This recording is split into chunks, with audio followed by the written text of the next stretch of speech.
Continuando então, galera, vamos para a parte 2 de sonhos, visões, que são, eu diria, subdons, né? Eles estão dentro de um dom chamado então profecia, né? Profetas no Antigo Testamento chegaram a ser chamados de videntes. A exemplo de Daniel, como eu já disse no vídeo passado, que viu o sonho, né, de Nabucodonosor. Então, Nabucodonosor teve um sonho e Daniel viu esse sonho, né, em oração, tá? Então, gente, eles têm sua própria linguagem, sonhos e visões sua própria linguagem, e eu destaquei muito isso no vídeo passado. Talvez a gente se aprofunde mais, caso necessário, em um vídeo futuro. Mas agora eu quero falar sobre a profecia. O que é a profecia, então?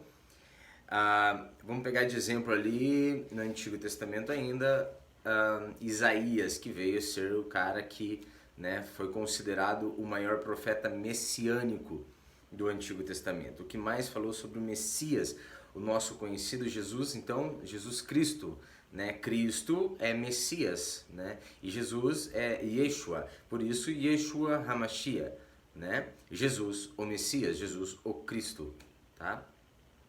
Bom, Isaías, quando profetizava, ele falava, possivelmente ele viu o dia do Senhor, possivelmente ele teve alguns tipos de visões, inclusive ele teve experiências vendo o Senhor Deus, isso mudou totalmente a vida dele. Não vou contar sobre a história dele, mas sobre a profecia dele.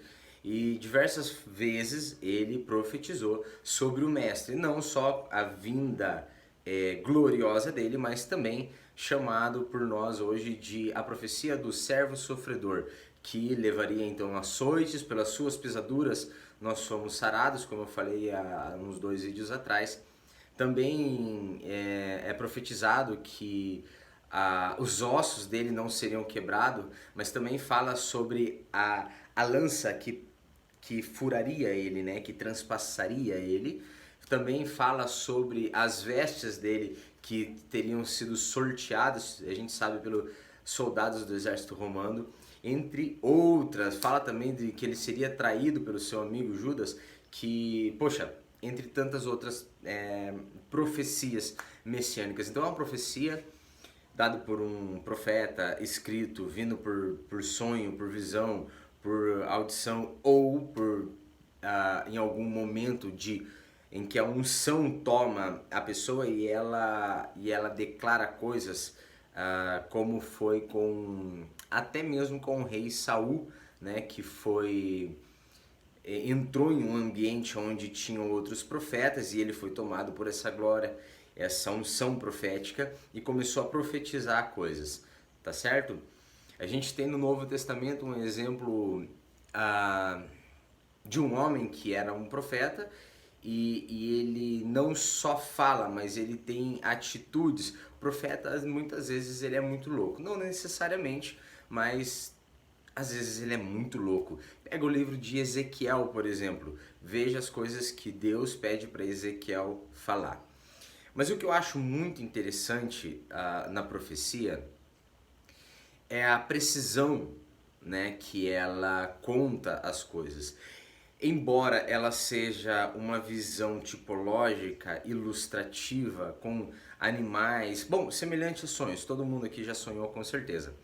Mas o significado desses tipos, desses símbolos é muito preciso, como a gente pode ver no livro de Daniel, ele falando sobre os reinos. A Babilônia, que naquela época dominava o mundo, a Babilônia de Nabucodonosor foi o primeiro grande império a ponto de dominar todo o mundo, não tinha como bater de frente com ele. Depois do sonho, Daniel avisa então Nabucodonosor, falando que na sequência ele perderia esse reino. Nabucodonosor veio a ficar bem louco, louco mesmo.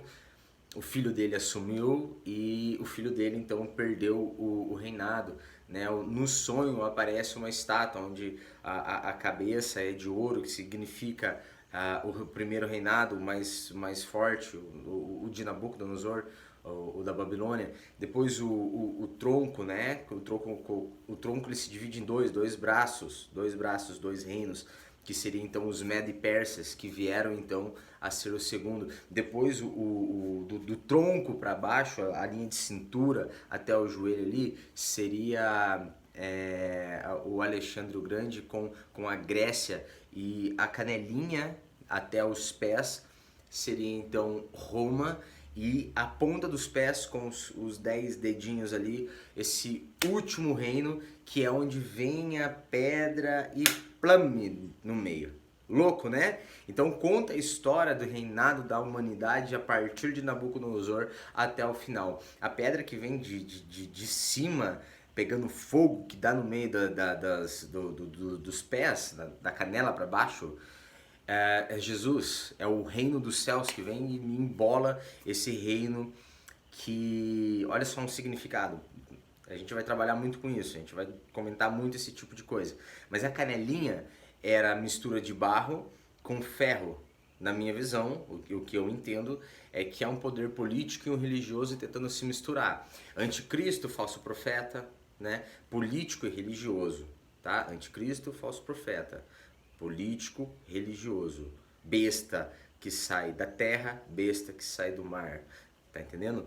Eu ainda vou explicar essas coisas conforme a gente for estudando e eu apresentando para vocês. Mas o fato é que a profecia ela edifica muito a fé, a ponto de quem tenta resistir a isso vai falar que, poxa, não, isso daí só pode ter sido escrito depois. Por quê? Porque não acredita, não entra na cabeça dele que sim, existe um Deus e ele fala através dos seus servos, os profetas, né? Mas Daniel escreveu e escreveu num pergaminho, né, que veio a ser um livro que entrou na Torá, que entrou na Bíblia do cristão e tá lá até hoje, de fato se cumpriu e a história tá aí para comprovar, né? Não foi escrito depois, porque Daniel, quando escreveu, estava dentro do exílio babilônico, onde Israel foi preso, dominado pelo Nabucodonosor. E depois, antes de acontecer os Médio-Persas, depois da Grécia, muito antes de Roma, ele já tinha escrevido. Então não tem como falar que foi escrito depois, né? Escrevido, eu tinha falado, escrevido, tá certo? Isso tá errado, né? E aí? Beleza, gente? Então a profecia, ela tem como característica a precisão. Pra que tudo isso? Pra que serve um apocalipse? Pra você ver, cara, realmente tá tudo acontecendo. Isso, a minha fé, e eu vejo que a fé de muitos edifica. Edifica também um temor, mas tem que edificar também um amor. Porque o que você vê se cumprir, o que se cumpriu em Jesus na cruz é amor puro, cara. Não é condenação, tá? É condenação para quem não quer saber, para quem realmente quer ser ímpio, quem realmente não quer saber da vida eterna, não quer saber de amar o próximo, quer saber só dele e passa por cima de qualquer coisa, tá? Para esse realmente tem que ter medo, uma preocupação.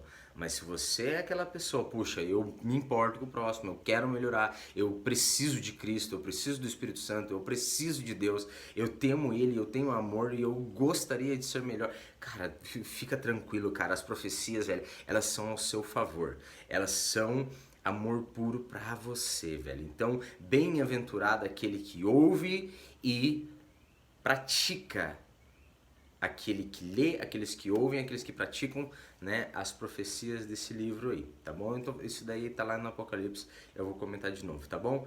Galera, então hoje o vídeo sobre profecia, uma vez já falado sobre visão e sonho, agora profecia propriamente dita, pra gente poder entrar agora com tudo no livro de Apocalipse. Opa, peraí! Antes do livro do Apocalipse, eu vou explicar sobre escatologia, que é o termo usado para aplicar nesse assunto. É uma matéria da teologia, tá ok? Por enquanto, fiquem na paz, na graça do nosso Senhor Jesus Cristo e que Ele abençoe cada um de vocês. Em nome de Jesus. Amém. Shalom.